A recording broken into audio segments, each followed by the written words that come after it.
Well, thank you very much, everybody, for coming to the class today.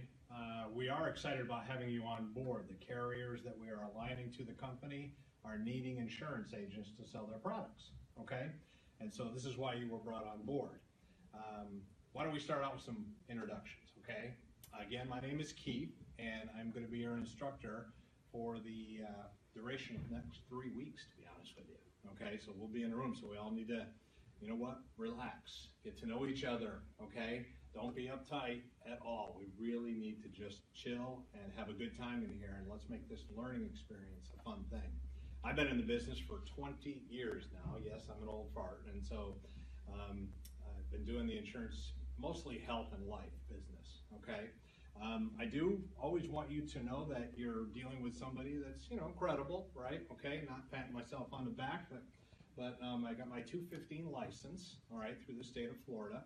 And I also emailed you guys a copy of my LinkedIn profile, just so you can look at my experience, just so you know who I am, okay? I'm accredited with ATD and got some certifications there too to hopefully train you well here, okay?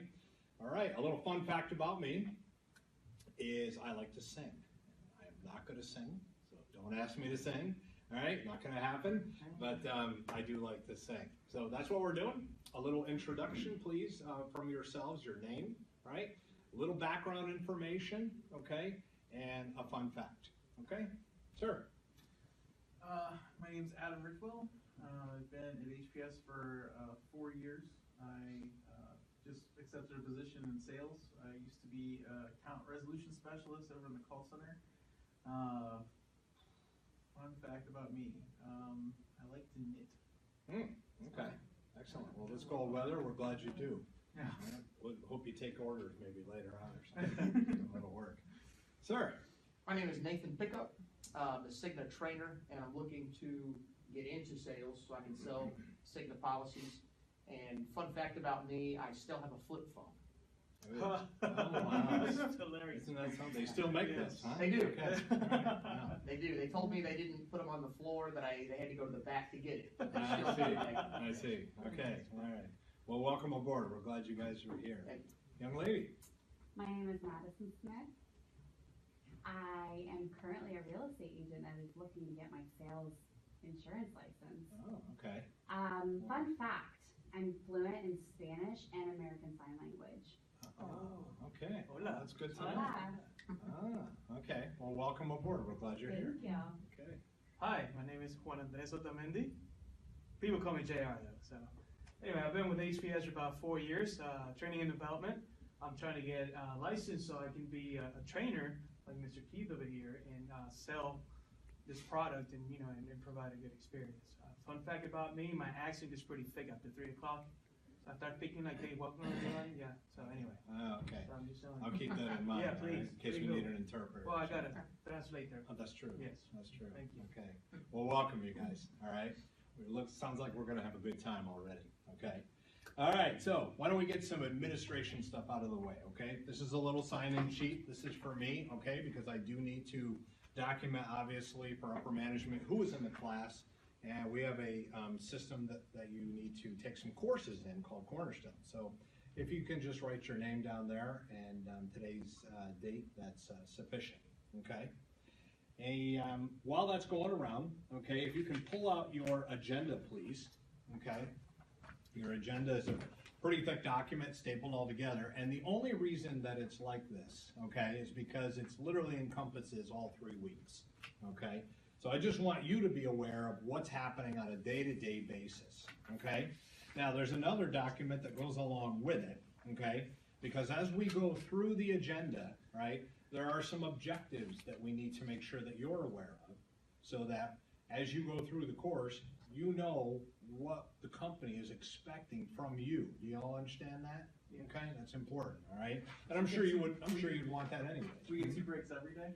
Yes, you do. Actually, probably more, okay? We're probably going to throw in a few extra breaks because sometimes what we do is we go a full hour and a half, all right? And that could cramp your brain a little bit, so we don't want to overload you too much, but when we do go on a heavy stint, we'll give you a break. Now, keeping in mind, right, like the first topic that we're going to go over, looking at the agenda now, please, is item number 1, intro to field underwriting, and that's what we're going to be doing today, as you can see on the board. All right? Field underwriting is important because it is pretty much the first step, okay, that where an insurance agent is starting signing up people for a policy, an insurance policy. That's the first step that they take, is they're part of the field underwriting process. So we're going to go over that, okay? All right? And so, like I said, every day we will be going over the agenda, all right? And at the end of the day, we will make sure with this sheet to go over the objectives to make sure that you understood everything. And then I would ask that you would put your initials by there just to make sure that you did understand. Thank you very much. Okay? All righty. So, if you could, turn in your manuals, please. You all have a participant manual, and I have a manual here, all right? And that is my instructor manual. And what I'm going to do is, I'd like you to pick up your highlighter and your pen if needed, but your highlighter is what you need. I'm going to draw your attention to some specific areas in the book. And the reason I'm going to do that is because I don't want to overload your brain with a lot of filler information. I want you to focus in on what what you're going to need to pass the test. Because let me just say this right now, okay? You're here to pass the test. That's the whole thing. The state exam, you need a 70 in order to pass. That's why we're here. To get enough information crammed in our brain to pass the test. That's it. You're going to learn through experience when you start practicing this stuff. But knowledge transfer and retention of information can only come through repetition. Okay? And that's what we got to do. We got to look at what we need to memorize. All right? And in a little while, we have a memorization technique tool that we use here to really try to solidify the information in your minds. Okay? All right? So, yes? If we fail the test, are we able to retake it? You know, the state, okay, allows you to retake the test, of course, but it is a process. You have to literally sign back up, and it could take a week or two. It all depends. They have seating requirements to get back in and take it again. Okay, but yes, we will pay, this company will pay for you to do that a second time around. Okay, after that, pretty much on your own. You make the decision on what you want to do. But you know what though? I can tell you this, only because our pass-fail rate, I should say ratio, is 87% right now. So I don't think you're gonna have to worry, to be honest with you. I'm gonna get you there, okay? So, all right, so highlighters in hand, please, okay? And your topic should be field underwriter procedures. And JR, do you mind if I just peek over here real quick? All right. Hang on one second. You're struggling, man. No, I'll be all right. Okay, here we go. Right here. Field underwriting, okay? Page 5. All right, everybody else there? Thank you. You're already good? Okay, very good. All right, so the first part, elements of a contract, okay? There are 4. You see those 4 right there? Agreement, consideration, competent parties, and legal purpose, okay? That is what I want you to highlight right there, okay? Okay? Very important that you highlight that. This is what causes the contract, because in insurance, a contract, that's what you're signing. When you sign up for insurance, you're signing a contract. And these are the legal considerations, or elements, I should say, that are included. Agreement, consideration, competent parties, legal purpose. Can everybody see that okay? I just want to make sure. Could you dim the lights a little? Yeah, absolutely. Thank you. Thank you. Wrong light. Yeah. Wrong way. There we go. How's that? Okay, a little Perfect. better? Yeah, much All right. better. Very good. Okay, all right. So again, just highlight those areas and do me a favor, if you need to, turn the page, right? And I'm going to be reading a little bit. Do you see where there must be a definite offer by one party and the other party must accept this offer, okay? Where I would like you to highlight for me, okay, is where it says applicant usually makes the offer. Acceptance takes place when the insurer or underwriter approves the application, okay? Now, I'm going to be looking for comprehension. Does everybody understand, right? It's basically if JR and I were entering into a contract, okay? What is the first part that I asked you? The applicant usually makes the offer. That sounds a little weird, right? The applicant? Well, no. He's basically calling the insurance company and requesting a product, an HMO, a PPO, whatever the case may be. The agent goes out and delivers that through an application, okay, to create an insurance contract. Okay, does everybody understand where I'm coming from? Let's continue on. The binding force in any contract, highlight please, is the consideration. Now listen, when you hear the word consideration, I want you to think of something. Actually, can you do this for me? You see that right there? V. That's a V, okay? Valued, all right? V. So when you hear the word consideration, I want you to think of value. Value comes in two streams, claims and money.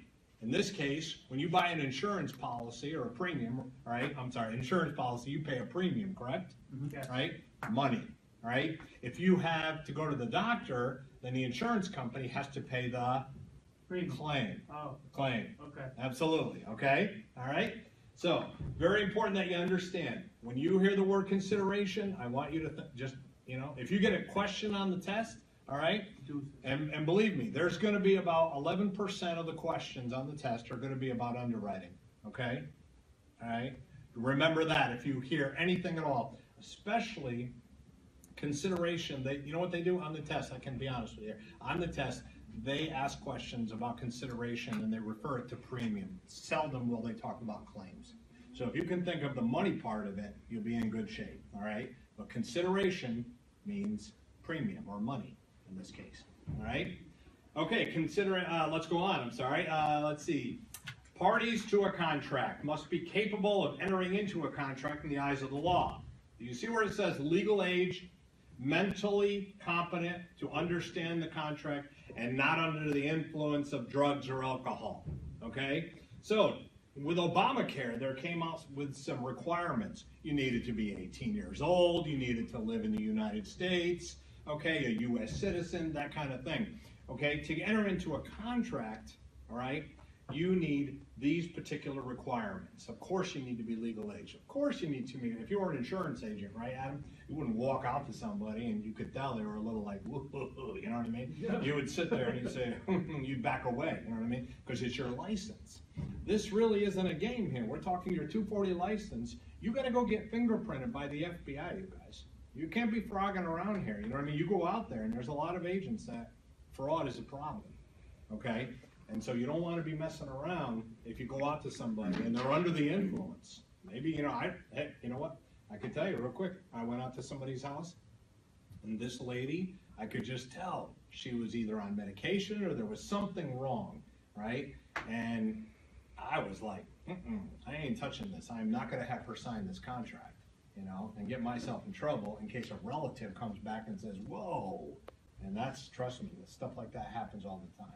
You want to trust me on What that, about over okay? the phone? Over the phone? Well, okay, so really what you're going to be doing, all right, if you do sell over the phone, right, here, then it's going to be a little bit different, okay? You're going to be quoting them, all right? You're going to be literally quoting them policies, all right? But guess what? When we do that, we're going to send them that they have to pay their premium in order to make the policy effective. So you'll be doing a lot of quoting and explaining about the policies, and you'll be getting paid a commission with it, no doubt. But it's a little bit different. You're not sitting in front of the person, you're not evaluating that. Now, don't get me wrong, if you start feeling a little suspicious on the phone about something, you might want to put them on hold and get a hold of a supervisor if you ever. But you know what? I've been here with this company for 3 years and I haven't had it happen, so I wouldn't be too worried about that. But if it does, you have a right to pull back and say, you know what, I'm not going to jeopardize my license. And that's based on the sales agent's discretion? Yeah. What they deem? Yes. Okay. Yep, it really is. It really is. You discerning, not feeling good about this. Hey, get a second opinion. Get somebody on the phone. Okay. So that's good. Good question. All right. So let's see. Moving on here. The purpose of a contract must be legal. All right. See that part right there? I want you to highlight that and then skip down to the last sentence. A contract without a legal purpose is considered void. That part is very important. You will get a question, okay, on that, especially in the law section, which is 47% of the exam is law. Okay, so you will get questions about that. So that's why I wanted to draw your attention to that, okay? All right, so moving on, insurance contract. These are the different forms, okay? See these words right here, okay? I'm gonna draw your attention to those in the manual, but aleatory, unequal exchange, okay, aleatory. Personal, between insurer and insured, that's sort of common sense, right? We're gonna go over the first one because I know this is language that you've never seen before. Now, can I take a pause on this one only because of this kind of language, all right? Oops. So I want you to just look at this for real quick, okay? So you're, I guess I better put that down. Huh? So, all right, let's say this is your brain, right? Okay, a little odd shape, I know, but whatever, okay? You have neurons that are in your brain, okay? What you're doing right now is you are looking for a frame of reference. Every time we have a conversation, you're looking for a frame of reference to anything else. Your brain is literally going to search out. Well, we're talking about health insurance. I bought health. Who hasn't bought health insurance here? We all have, right? We all know what a premium is. We all know what a deductible is. We know things. We know some of the basics, right? But when you talk about stuff like this, right? Adhesion. Have anybody ever heard of adhesion? Right? Okay, probably not, right? So again, insurance language, something new. So why do I tell you about this? Well, because when your neuron is going to look for something that maybe is in relation to adhesion, you may not find anything, and you may start to stress. Okay, it's a normal reaction. Your body starts like getting a little uptight, like I don't understand this. Okay, so guess what? Comprehension comes through repetition of the information. So does retention. But in order to comprehend and understand it, right, and make these connections that we're trying to make as we go through the entire material, because pretty soon you're going to be able to do this without a problem. I'm going to be able to say to you, hey, okay guys, what does adhesion mean? Take it or leave it. So an insurance company, let me explain, right? Because this right here will solidify. An insurance company presents a contract. Okay, here's the contract. All right, take it or leave it. Basically, is what the insurance company, in this case, I think you all are going to Humana, all right, I think, all right, but let's say you did. Humana is going to present a contract and say, here's the contract, take it or leave it. It's a contract of adhesion. In other words, Okay. not negotiable. Non-negotiation. Non-negotiable, that's it. They're not going to sit there and go, well, all right, we'll take, no. There's amendments in a contract. And they're not going to take out amendments that just because you don't like them. They're not going to do that, all right? So this is why it's important to understand, just some of the terms. Unilateral, one-sided promise, okay? All right, we understand? All right, so I'm going to move on a little bit faster. Let me know, though, and pause me if you have a problem, okay? Just say, Keith, hang on, got a question. All right. Fair Credit Reporting Act, does everybody know what this is? Of course, right? Well, the insurance company has obligations, right? When they pull a report on you guys, all right, they have to do their due diligence. They have to report ethical standards. They've got to do a lot of things here. I'm sure you guys are familiar with Fair Report. You probably filled out applications and know that they've got to check your credit and things of that nature. So does the insurance company, okay? All right? Now, real quick, let's do some practice questions just to see if anything's stuck. Okay? All right? Upon policy delivery, the agent must verify all the following are obtained from the applicant except. Any ideas? B. B. That's B. right. That's right. Very good. All right. Very good. That's okay. You're doing good. All right. Next, an insurance company wants to obtain insurance history of an applicant. Which source releases coded information? Okay. Coded information. C. Let C? me finish. Try again. B. MIB. Okay. Now I know I didn't draw your attention, so you know I'm going to let that one slide. But the MIB, medical, right? Medical Information Bureau, MIB, they pull coded information based on your health. Okay. All right. They also pull a physician's status report. They actually call your physician and they pull a report asking for your medical history. Okay. All right. So those are the only couple questions for now that we'll go over. All right. What I would like to do is real quick as we wrap up, okay, and I want you to take one of these sheets, if you could please pass that around, sir. Thank you. And I would like you to please write underwriting in the middle. all right? And if you two could work together, right? And then you two work together, all right? And then Hola, señor. wrap up on that and you'll be good to go. And then I just have a couple quick questions for you. Which Can you two? pause? Oh, these things on my brain.